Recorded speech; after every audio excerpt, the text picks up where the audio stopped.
Can I just ask you to introduce yourself? My name is Dr. Jordan Tsai. I'm a physical therapist and orthopedic clinical specialist. In regards to esports, I've been working with major esports organizations such as Cloud9, Evil Geniuses, worked with players from TSM, London Spitfire for the last three and a half years-ish. What is your educational background? Do you have any degrees or any certifications? Yeah, I got my bachelor's of science in exercise science, did my doctorate in physical therapy at USC in 2018, and then I was a certified personal trainer for a while. Can you define ergonomics for me? That's actually really tricky. So ergonomics defined as the adaptation or the setup of the environment to minimize stress on a person's body. So basically setting up the workspace to maximize efficiency and reduce strain on tissues. Why is ergonomics important? Ergonomics is important because when we do things for long periods of time, it's important to minimize the effect of that task on the body in order to reduce the amount of stress on it. Over time, stress is going to accumulate no matter what, but if your ergonomics are poor, that rate of stress is going to be much greater and leads to the higher possibility of injury or higher risk factors. How is ergonomics important in esports? I think in esports, it's really tricky because ergonomics obviously is important for players who are spending significant amounts of time at a computer. But I think that the current knowledge base and understanding of what ergonomics are and how they should be applied is tough to implement because most esports athletes are actually playing in a way that doesn't fit the traditional ergonomic model. And so you either have to convince them to change how they play, which is really tough because that usually coincides with a decrease in performance, or you have to reevaluate what we know about ergonomics around how they play. So that's kind of something that I'm interested in. I'm a little bit biased towards the latter.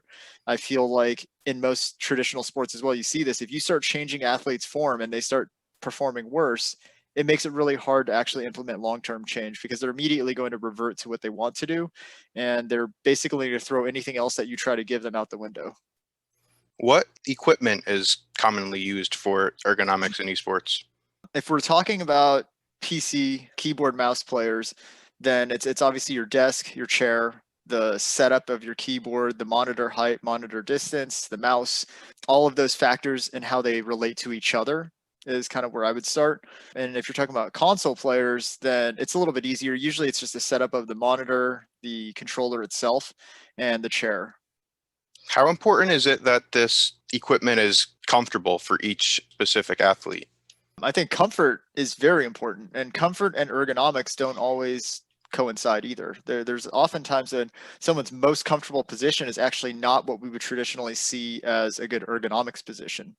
So I think that comfort is what I try to go for more often because comfort allows you to play to the top level of your ability. If you're uncomfortable, there's just very little likelihood you're actually going to play as well as you possibly could. How do you determine good ergonomic equipment from bad equipment? The number one thing is adjustability. So ergonomics equipment is designed to fit the body. And so every human being is different. We all have little idiosyncrasies in how we're built, our exact ratios of bone length to different joint length to muscle tension. All of those things make us unique physiologically. So I think that ergonomic equipment that can accommodate a greater variety of different positions is really what you want to look for. And what I mean is just every single part should be adjustable if ideally. What health issues can be caused by bad posture due to inappropriate ergonomic equipment? This is actually kind of a trick question because we can't say that any one position causes any one pathology. We know that you're at a higher risk of developing certain pathologies with certain positions and behaviors, but there's no evidence to say that, oh, because you're slouched, you will develop a disc herniation or you will develop some sort of muscle strain. There's plenty of players who play with absolutely terrible posture that have never had an issue. And then there's also players who play with very good posture who have had repeated issues. So I think it's really dependent. What we do know is that certain postures put you at a lower risk of developing certain things, but there's nothing to say that you have to stick to one standard, again, because we're all different, or else you will have an injury.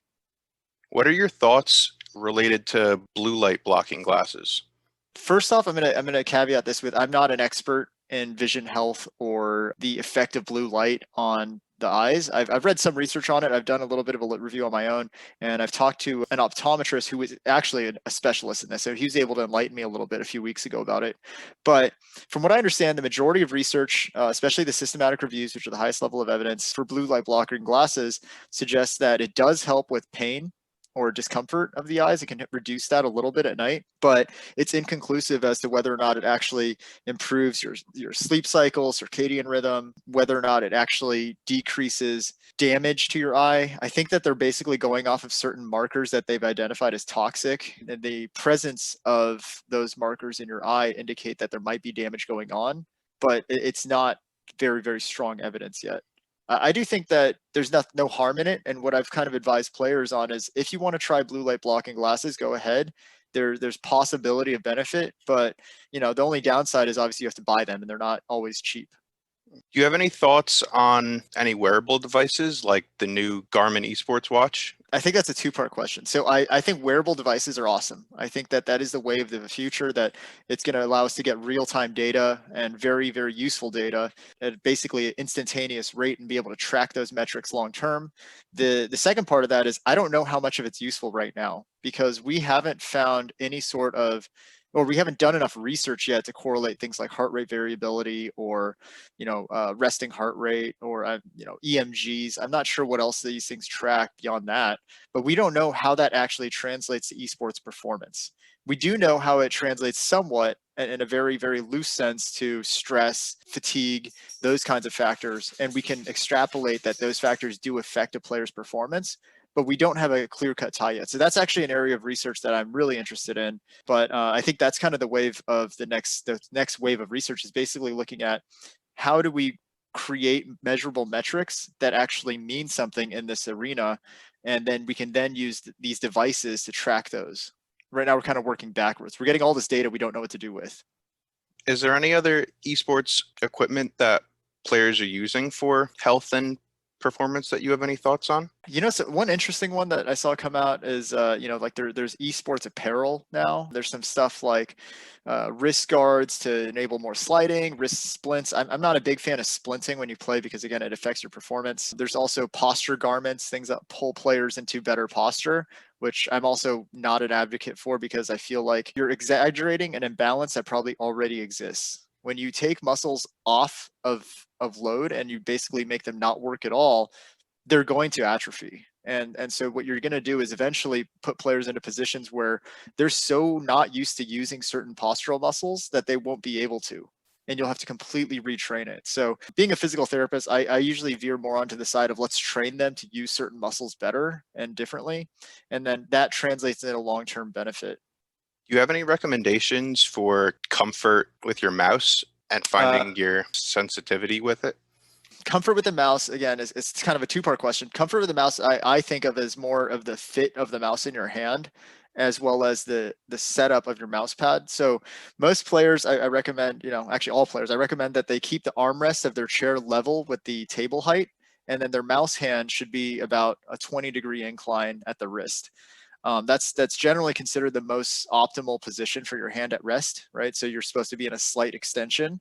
That decreases the pressure in the carpal tunnel, which is a huge buzzword, but it basically allows for the players to play at the minimal amount of stress. In terms of the mouse itself, what I want to see is that if a player is holding a mouse, it's fitting their palm and their fingers comfortably so that they're not either pinching in too far or too wide. If the mouse doesn't fit the size of your hand, it's going to create long-term problems too because you're going to stress the hand differently. In regards to sensitivity, it really depends on what you play.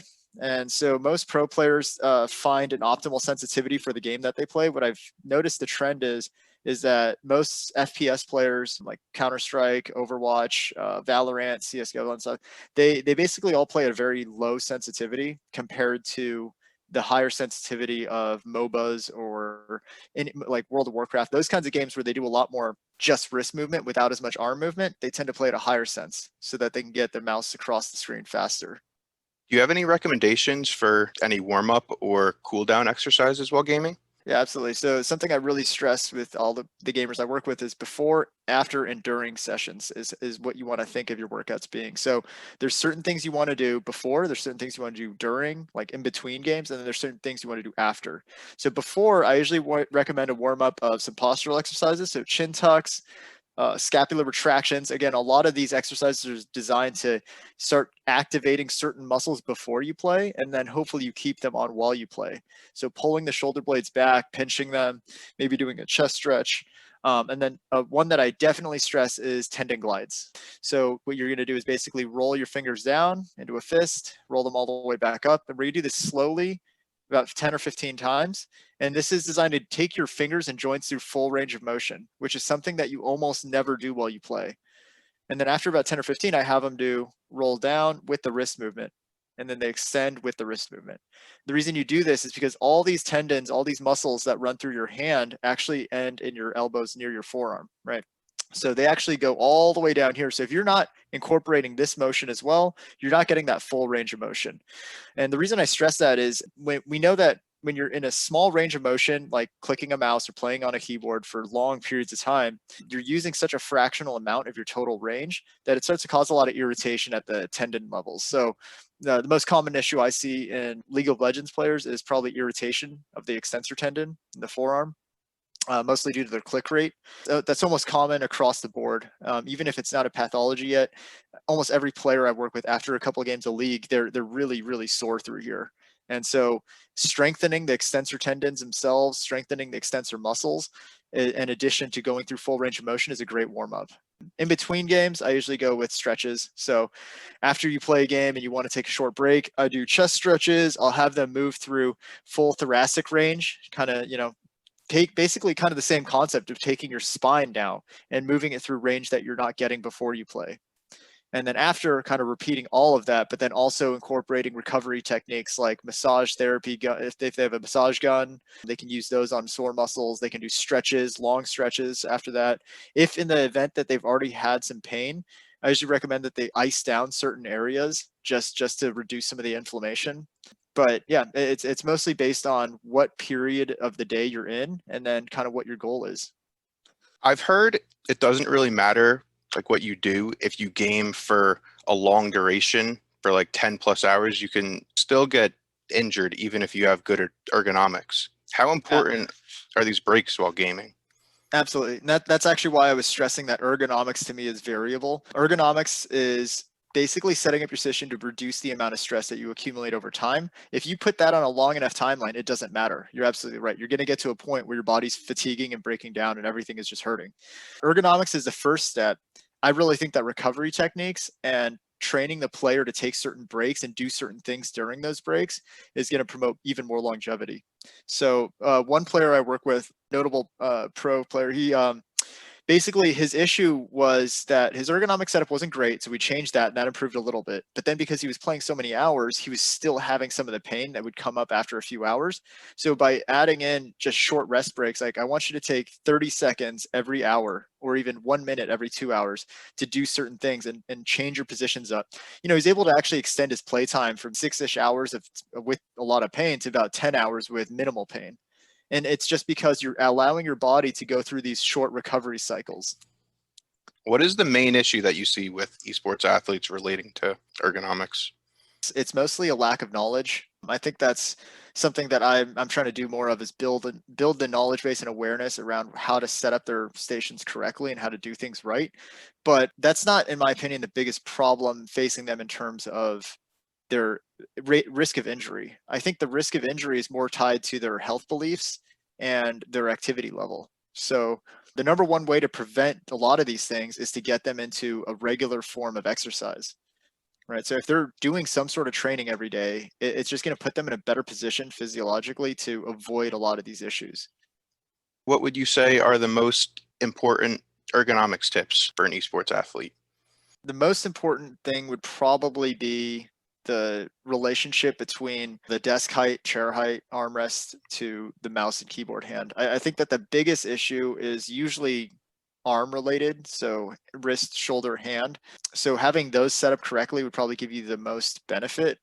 The spine stuff is not so much related to setup as it is to habits. So again, training players to know where, a neutral spine position is, so that they know if I go into this position, it's less stress, so I can kind of try to maintain that. And then also, again, doing exercises before, in between, and after is really important. How can people get in contact with you? So I'm pretty active on Twitter and Instagram. Instagram, my ad is basically, my handle is at Respawn Therapy. So that's the company that I've developed to provide physical therapy resources to esports teams. At Twitter, it's at Jordan Tsai DPT. And you can just follow me there. I don't do a ton of Twitter posting on my actual business account. It's mostly my personal. So those are more of my views on things. But the Instagram is a great resource for videos. I put usually some article review about some sort of pathology that gamers face, and break it down a little bit, and then provide some videos of exercises you can do and how to prevent some of this stuff. Okay, Jordan, thank you for your time. Yeah, no problem. Thanks for having me.